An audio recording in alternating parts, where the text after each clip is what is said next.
বাংলাদেশে সাম্প্রতিক সময়ে মবের পক্ষে সম্মতি উৎপাদন করার চেষ্টা করা হচ্ছে। কখনো কখনো সংজ্ঞা ভিন্ন করার চেষ্টা করা হয়েছে, কখনো কখনো মবকে প্রয়োজনীয় বলা হচ্ছে। এভাবে নানাভাবে নানাজন এটাকে এক ধরনের সম্মতি উৎপাদনের চেষ্টা আমাদের সমাজে করে যাচ্ছেন। প্রশ্ন হলো কেন? এবং এই আলাপটা সাম্প্রতিক সময়ে খুবই একাডেমিকলি উঠেছে। আমি খেয়াল করলাম দুজন গুরুত্বপূর্ণ মানুষ, একজন হচ্ছে যারা মাহফুজ আলম, সরকারের একজন উপদেষ্টা। আমি খানিকটা তাকেও মবের পক্ষে বৈধতা দেওয়ার সম্মতি উৎপাদনের একরকম চেষ্টা, রিডিং বিটুইন লাইনস, মানে স্পেসিফিকলি লিখে ফেলেছেন তা বলবো না। একই সাথে আরেকজন জনাব নাহিদ ইসলাম, তারা সহযোদ্ধা ছিলেন এই জুলাইয়ের গণ অভ্যুত্থানের সময়। তিনি বেশ স্পষ্টভাবেই বলবো মবের ভিন্ন ধরনের সংজ্ঞায়ন খানিকটা প্রধান উপদেষ্টার প্রেস সচিব যেটা করেছেন সেভাবে করার চেষ্টা করছেন। আমি এই দুজনকে আসলে আলাদা করে দেখি না, মানে নাহিদ ইসলাম এবং মাহফুজ আলম এনসিপির সাথে বা তার আগে নাগরিক কমিটির সাথে কতটা ইনভলভ ছিলেন, কিভাবে ইনভলভ ছিলেন, প্রচুর ফিসফাস আছে এবং এই ফিসফাসগুলো যে একেবারে মিথ্যে, নট নেসেসারিলি। সবার সাথেই সবার যোগাযোগ আছে। আমরা যারা অন্তত এই ক্ষেত্রে মানে এক ধরনের কথাবার্তা বলি, বোঝার চেষ্টা করি, মানুষের সাথে আলাপ আলোচনা করি, সুতরাং এই দুটোকে আমি একসাথে দেখতে চাই। একসাথে দেখার কারণেই আমি মনে করি এটা এনসিপির সম্ভবত একটা কৌশল হতে যাচ্ছে। আমি যেন মাহফুজ আলম কি বলছেন সেটা একটু বলি। তিনি আমাদের অতীতে বহু মব হয়েছে বলে আলাপ করছেন। আমার এত সময় হবে না, নাহলে এখানে কতগুলো ঘটনাকে তিনি মব বলছেন, মব জাস্টিস বা মব ভায়োলেন্স। এগুলো আমি সবগুলোকে মব জাস্টিস বা মব ভায়োলেন্স বলে মনে করি না।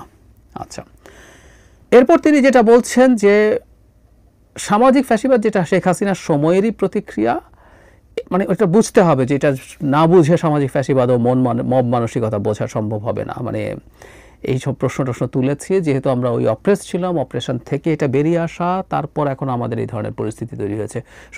শফিকুল আলমও কম বেশি একই রকম কথা বলেছেন। কিন্তু উনি বলছেন যে কয়েক মাসে রাজনৈতিক ও সামাজিক ফ্যাসিবাদের অংশীদার না হয়ে হরে দরে মব ভায়োলেন্সের দায় নিতে হচ্ছে জুলাইয়ের বিপ্লবী ছাত্র নেতাকে। জুলাইয়ের পরে মব হইলে বা সুযোগ হলে করে এত সুশীলতার অ্যাপোলজেটিক আলাপ আসতো না। তারপর তিনি খুবই হাস্যকর একটা কথা বলছেন, একটু পড়ি, এটা পরে হাসিই পাবে। রাষ্ট্রের দায়িত্বে থেকে আমাদের কাজ আইনের শাসন প্রতিষ্ঠার সর্বোচ্চ চেষ্টা করা, এটা ঠিক আছে। সেজন্য মব ভায়োলেন্স নিয়ে কয়েকবার বলেছি, মানে একজন উপদেষ্টা বলছেন বলেছি, অথচ উনি তো উপদেষ্টা পরিষদে থাকেন। ওনার বলা উচিত ছিল মবের জন্য আমরা এটা এটা এটা এটা এটা করেছি। এসব করলে না আসলে হতো না। হ্যাঁ, জনাব মাহফুজ, আমি অন্তত ওনাকে দেখেছি মাজারে হামলা নিয়ে বলেছেন। ওই যে উনি বলছেন স্পেসিফিক কিছু অকেশনে মাজারে হামলা নিয়ে, বইমেলা নিয়ে কথা বলেছেন, উনি বলেছেন, স্ট্যাটাস দিয়েছেন, এটা সত্য। এখন কেউ যদি বলেন মন্দের ভালো, জনাব মাহফুজ অন্তত মন্দের ভালো কাজটা করেছেন, অন্য কোনো উপদেষ্টা তো স্ট্যাটাসও দেন না, উনি দিয়েছেন।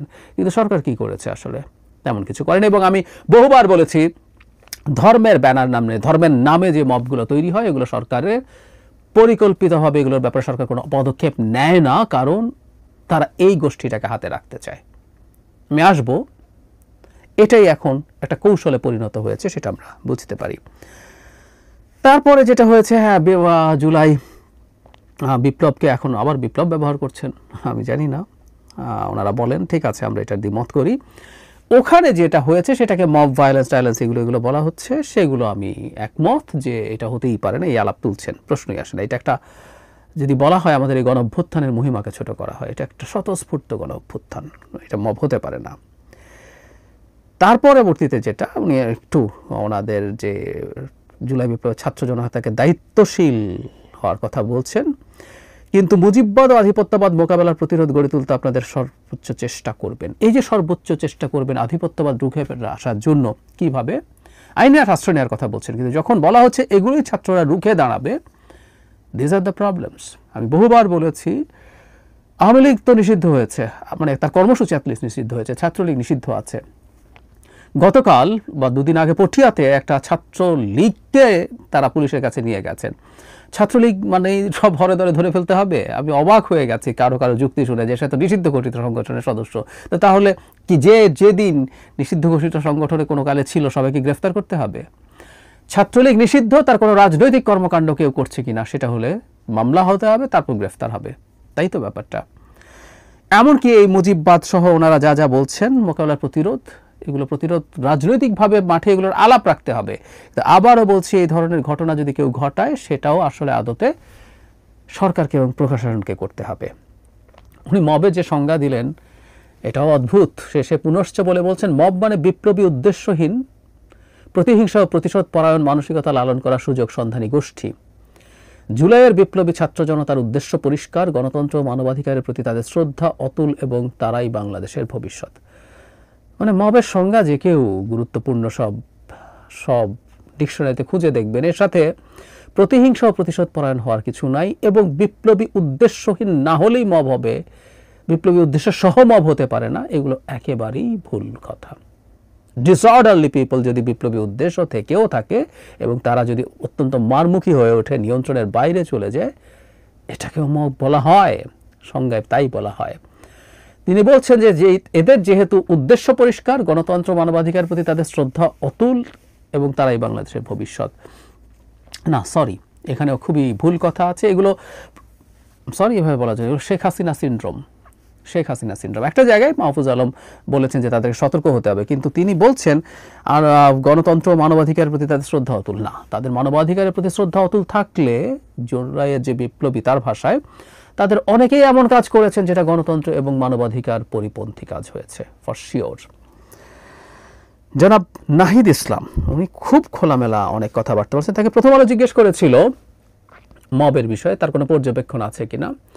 তারপর তিনি বলছেন যে সেনাবাহিনীর ভূমিকা কি তারা জানে না, পুলিশকে আরও সক্রিয় করা গেল না। তারপরে বলেছেন সক্রিয়, এটা ইন্টারেস্টিং, পুলিশকে আরও অনেক বেশি সক্রিয় করা সম্ভব হতো যদি শিক্ষার্থীদের আরও বেশি মাঠে রাখা যেত, ব্যবহার করা যেত। 5 আগস্টের পরে শিক্ষার্থীরা এই থানাগুলোকে সক্রিয় করেছিল। আচ্ছা, এরপর তিনি বলছেন মব বলে যেভাবে হেয় করা হচ্ছে সেটার সাথে আমরা একমত নই। যাদের মব বলা হচ্ছে এরা বিক্ষুব্ধ জনগণ, মানে কম বেশি প্রেশার গ্রুপ। শফিকুল আলম যেভাবে বলেছেন, সঠিক কর্মসূচি ও নেতৃত্ব না থাকার কারণে এদের নানাজন নানাভাবে ব্যবহার করছে, ডাইভার্ট করেছে, নিজের ব্যক্তিগত এজেন্ডা বা গোষ্ঠী এজেন্ডা তাদের ব্যবহার করা হচ্ছে। এটা আমাদেরও সীমাবদ্ধতা। জনগণকে একটা দিকে ধাবিত করার মতো কর্মসূচি সরকারের দিক থেকে অনুপস্থিত ছিল। মানুষ কর্মসূচি চেয়েছে, দেশ গঠনের জন্য কাজ করতে চেয়েছে, কিন্তু সেটা সম্ভব হয়নি। দেখা যাচ্ছে পুরনো তর্ক, নানা ধরনের গোষ্ঠীগত স্বার্থের রাজনীতির ভিত্তিতে অভ্যুত্থানকারী বিভিন্ন অংশ নিজেদের মতাদর্শগতভাবে ভাগ করেছে, তাদের এখন মব হিসাবে ব্যবহার করা হচ্ছে। আমার কাছে মনে হয় যেটাকে মব বলা হচ্ছে এটা শুধু পুলিশ বা আইন শৃঙ্খলার বিষয় না, এটা হচ্ছে আরো বহু বছর বাংলাদেশে থাকবে, কারণ এরা অভ্যুত্থানকারী ছাত্র জনতা। মানে মবকে তিনি ইন জেনারেল অভ্যুত্থানকারী ছাত্র জনতা হিসাবে অ্যাকোমোডেট করলেন, বললেন তাদের মধ্যে নানান বিভেদ হয়েছে এবং তাদেরকে যেহেতু সঠিক কাজে লাগানো যায় নাই, আমি জানি না তাদের সঠিক কাজে লাগানোর মানে কি বোঝাচ্ছেন তিনি। তারা যদি বিপ্লব মনে করেন তাহলে কি একটা মিলিশিয়া বাহিনী গঠন করা দরকার ছিল, আমি জানি না। যাই হোক, যায়নি বলে অনেকেই নানান রকমভাবে তাদেরকে ব্যবহার করছেন এবং এটা বাংলাদেশে বহু বছর থাকবে বলেও বলছেন। অথচ কোনো একটা জায়গায় মাহফুজ আলমের স্টেটাসেও দেখি নাই, এখানে উনি এই আহ্বান জানান নাই, যারা কথা না, উনি এদেরকে সমর্থনই করছেন এবং তাদেরকে বিক্ষুব্ধ জনতা বলছেন, তারা এই জুলাই গণ অভ্যুত্থানের লোকজন বলছেন। তার মানে তো হচ্ছে ব্যবস্থা নিতে বলার কোনো কারণ নাই। তারা মনে করেন এখনও এই ক্ষোভের বহিঃপ্রকাশ ঘটে। জনাব শফিকুল আলম যেমন বলছিল এখনও প্রেশার গ্রুপ হিসাবে তারা কাজ করে, এবং জনাব মাহফুজ আলমের ক্ষেত্রে দেখলাম যে তিনি বলছেন যে দীর্ঘকালীন যে ফ্যাসিবাদী ব্যবস্থা বাংলাদেশে কায়েম ছিল সেটার এক ধরনের আউটকাম এখানে হতে পারে, এটা খুব ভুল তা বলবো না, কিন্তু এটার ব্যাকগ্রাউন্ড যদি এটা হয়ে থাকে সেটা আমরা করে যাব কিনা is a serious problem, serious question. আমরা এখন এই যে মবকে আশকারা দেয়া, এটা সবসময় যে সোকল পলিটিক্যাল টাইপের হবে তা না। আবহমান কাল থেকে আমাদের সোসাইটিতে মব আছে, আমরা অভিযুক্ত বা কোনো অপরাধীকে ধরতে পারলে পিটিয়ে মেরে ফেলি। আমরা এই গতকালই দেখলাম কুমিল্লায় মর্মান্তিক ঘটনা, 3 জন মানুষকে পিটিয়ে মেরে ফেলা হয়েছে, একজন মা আর তার 2 সন্তান, এক ছেলে এক মেয়ে, এবং আরেক মেয়ে মৃত্যু পথযাত্রী হয়ে হাসপাতালে চিকিৎসাধীন আছেন। তো এই হচ্ছে পরিস্থিতি, এবং এগুলো বলে বলে বলে বলে মবের পক্ষে সম্মতি উৎপাদন হয়। বলতে পারেন যে জুলাইয়ে যারা পার্টিসিপেট করেছে তারা হন নাই, কিন্তু এটা তো তা না। মানুষ তার মতো করে এটাকে ঠিক করে নেবে, তারপর কেউ কেউ অর্গানাইজড হয়েও কাজ করবে, ঠিক মানে আনঅর্গানাইজড না হয়েও।